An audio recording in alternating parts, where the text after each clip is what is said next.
Time for a deep dive into the one issue that matters most in a capitalist democracy: money.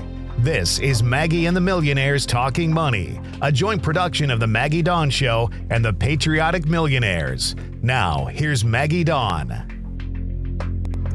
Welcome, Wisconsin and beyond. I'm Maggie Dawn, and as it is the 3 o'clock hour, we are talking about money, and I can think of no better guest than Pennsylvania Congresswoman Summer Lee to talk about what I think is one of the most groundbreaking pieces of legislation that I have ever seen in my 47 years on this planet. But first, let me tell you a little bit about Representative Lee. She was born and raised in the Mon Valley of Pennsylvania. She's been a community organizer. She's an attorney. She went to Penn State, go Nittany Lions, and Howard University School of Law, where she focused on civil rights and social justice advocacy. She's been a labor organizer working for the fight to 15 to increase the minimum wage. And in 2018, she won a seat in the Pennsylvania State House of Representatives. But she's parlayed that into becoming the first Black woman from Western Pennsylvania ever elected to Congress. So first, Representative Lee, my congratulations for that accomplishment. And secondly, my congratulations on this incredible piece of legislation that you brought to the floor and introduced last week. Oh, thank you. And listen, Maggie, when you say that you could think of no one better, I can. I just want to start by saying that I can definitely think of better folks to be here. But we're really lucky to have had good folks around us to help us to work on this. People who have been in this particular struggle, in this particular fight for income equality and so much more, way longer than me. But I'm grateful to be in the position now. Well, you happen to be the one to bring this legislation forward. And when we think about social justice, right, in my head, that always equates to economic justice. We cannot have social justice without true economic choice. For some context here, people, before we get into these particular policy proposals in the American Sustainability Act, let's just check where we are today. Since the 1970s, productivity and worker compensation, wages, have basically gone in opposite directions. Workers are so much more productive than they have been. And yet wages have effectively stagnated or gone down on a real dollar basis. This means that the benefits of our economy, the benefits of your hard work, aren't coming into your family's pocketbook. They're going to the upper 1% of the richest and wealthiest Americans. It's even worse when we look at the 0.01%, the really, really wealthy. Again, more than 40% of working Americans make less than the median cost of living for a single adult with no children. More than 40%, that's incredible. And it's even more heartbreaking to think more than 70% of Americans make less than the median cost of living for one adult and one child. The economy is not working for the middle class. That feeling that you might be getting screwed, yep, you're not inventing that. That's a real feeling that is legitimate. And what I find so incredibly powerful about this American Stability Act that you've put forward, Representative Lee, is that it addresses both tax policy and wage reforms. So I want to hand it to you to start telling people about these fundamental policy approaches that as soon as I started reading them, I went, of course we should be doing that. Yeah, you nailed it. It's this idea that for so long, Americans have felt like they don't even have a chance, right? We don't have a chance to compete. When we think about the inequality gap, the wealth inequality gap is not anywhere close to shrinking. And this is something that has been persistent in and out of administrations, in and out of the volley between parties. It is an American staple. And so many people have grown almost just accustomed to it, right? Accustomed to this idea that there are some people who are just bound to be incredibly wealthy, and there are some people who are bound to be working from paycheck to paycheck. And the reason why it was so important that we approach it this way is, first of all, is because of my lived experience. When I was on the Fight for 15, right, it was a brief time because it was quick before I realized that we were not going to organize our way out of this type of just income stagnation, out of this type of just these tax issues, one McDonald's, one Wendy's at a time. And that was literally what I was doing, right? I'm going from Wendy's to McDonald's to, Burger King. And I'm trying to convince, folks who are being screwed in their wages by multi-billion dollar corporations that they are worthy of 15. This is back in 2017, that they were worthy of 15. So what the American Stability Act is attempting to do, right, is a transformative package of legislation that doesn't just address the need for an urgent raising of the wage. It also has to increase the ways in which the amount we make, and then the level of, our living expenses, our cost of living, also many programs that we need. How is it always falling behind no matter what happens, right? So that's the first piece, right? We want to make sure that we're raising the wage immediately, that we're, not just tying it to the rate of inflation, right? But we are making sure that it is to the rate of a living wage, right? So that is the first thing it does. The second thing is that tax piece, that tax reform piece, making sure that we're shifting the burden from the folks who are working class, middle class in this country to the people who you mentioned, right? Not just the 1%, the 0.01% of people who have seen and experienced so many benefits in this rigged system. And we have to start to unrig it. I just want to make a couple points of emphasis about what you're talking about, Representative Lee. The first thing that I noted was we need to stop calling this a minimum wage, because some baked into that is this valuing or this idea that you should pay your workers the very least that you can get away with. Yeah. When corporations and business owners, you don't put those shekels in your pocket without your workers. They need to eat at that same table you do. If you're getting fat, your workers get fat along with you. That is the way the social contract in capitalism is designed to work. So the legislation, its very namesake, is that we're going to move away from this concept of a minimum wage to a stability wage, immediately raise that wage floor to $20 an hour, and then index that to either annual inflation or the increase in the average wage for all workers in a given region or in the United States, whichever is higher. Mm-hmm. This effectively would ensure that we all get fat if our business owners are getting fat. And I mean that, of course, in a really positive way. The idea of a stability wage. Thank goodness. It is not a good thing to try to nickel and dime and get the very most by paying the very least to your workers. I've never understood that point. It's incredibly it's counterintuitive and it's counterproductive. Yes. But the reality is that that's not a secret.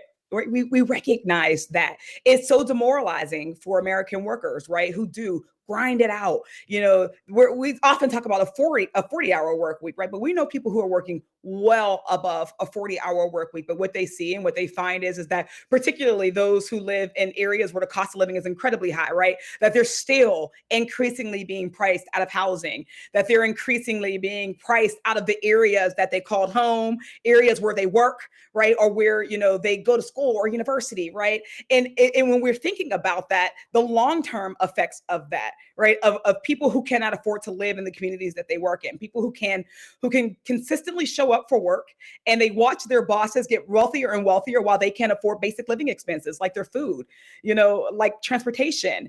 That is a fundamental problem that we have in the American economy. And it's not one, like you said, that we're going to be able to nickel or dime our way out. Recognizing, we say often, right, that a high tide lifts all ships. But we refuse to apply it to workers. To workers. And I wanted to make this point also clear. When we talk about the stability wage, it is the way that in my economist brain, I always thought we should do it, is we know how much it costs to live in a given region. You put that basket of goods that we need together to live, a roof over our heads, food on the table, medical care, transportation, again, all of those costs, and you back it out, assume a 50-hour work week, because even that I think is low for what some people are working. And you can actually derive an hourly wage that is a stability wage. Folks, I am joined by Representative Summer Lee of the 12th District of Pennsylvania. She is a congresswoman helping to reshape the American economy to get back to serving the American middle class. and to make sure that the wealthiest pay their fair share. Now, I wanted to ask you a little bit more about a couple of these specific tax policy provisions, because the first one that blew my mind was the cost of living exemption. Explain it to folks. Certainly. So when we think about who and when we think about our tax brackets, right? That's kind of where that comes in. Everybody kind of knows the vague idea of a tax bracket, and the people who worry most about tax brackets are people who are making less, right, than a particular amount, right? It's not millionaires who worry about a tax bracket. In fact, once they get to a certain, income, they're not worried about a tax bracket at all. So what we're thinking about is like a living wage at this point is largely calculated at being about $40,000 a year, right? We can argue that, but the indicators, calculators, Give or take. That's give or take, but that's what they're saying. And they're taking into account, right, basic living expenses, things of that nature, right? What we're saying is that people who do not reach that threshold or up until that threshold should not shoulder a tax burden, right? So they should be exempt from those sorts of, so from that sort of taxing, right? But what we're also saying on the back end, right, and this is the part where we're shifting it, right, is that folks who make over $1 million, for instance, we would apply a 3% surtax. If you make over, I think, 15 million within our bill, it would be an additional 5%. Because the reality is that folks who are making up to the living wage are still being drowned out by a tax burden. Whereas people who make a certain amount at that point, they're not getting any higher amounts. And that's where we want to tackle that piece right there. You're listening to Civic Media. Find more at civicmedia.us.